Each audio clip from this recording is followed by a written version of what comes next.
Saya dalam kabinet pada waktu itu. Saya dalam Jemaah Menteri pada waktu itu. Ya. Of course, publicly, kita semua sokong dia. Sebab itu disiplin kerajaan, itu whip.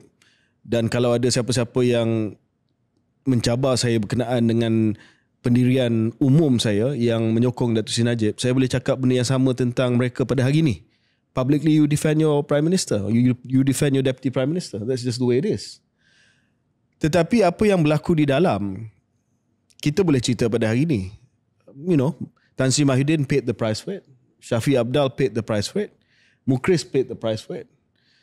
Saya tidak sampai tahap itulah, tetapi ada beberapa ahli Jemaah Menteri, anggota Jemaah Menteri yang sentiasa menyoal dan mencabar Perdana Menteri pada waktu itu Datuk Seri Najib berkenaan dengan perkara ini.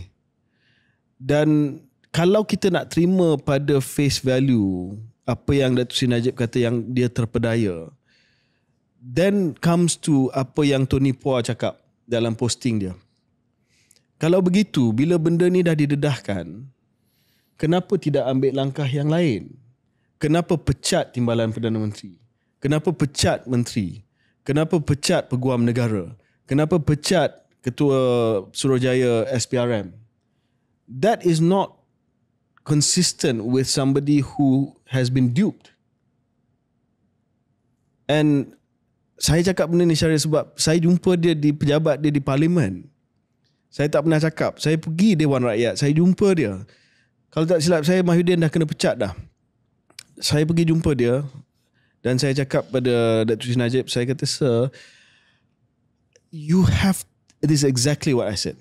You have to throw Jolo under the bus if he is responsible. Itu dah membuka ruang kepada dia untuk ambil tindakan seperti mana yang dia sebut sekarang, bahawa dia terpedaya. And he looked at me and he said, no, Jolo is a legitimate businessman. Dan not long after that, selepas Mahyudin dan Shafi dipecat, diberi arahan kepada semua anggota Jemaah Menteri that no more discussion about 1MDB. Semuanya akan diuruskan oleh beliau sendiri sebagai Perdana Menteri dan Menteri Kewangan. So, soal kita terima ke tidak, that secondary. I just want to reflect what I'm thinking as somebody yang pernah bawa benda ni kat dia. Dan that's exactly what he said to me. Beliau hanya ada dua pilihan saja dalam kes 1MDB ni.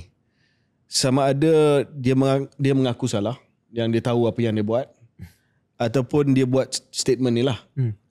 Statement ini ringkas dia dalam 1-2 ayat adalah saya tak tahu apa yang berlaku.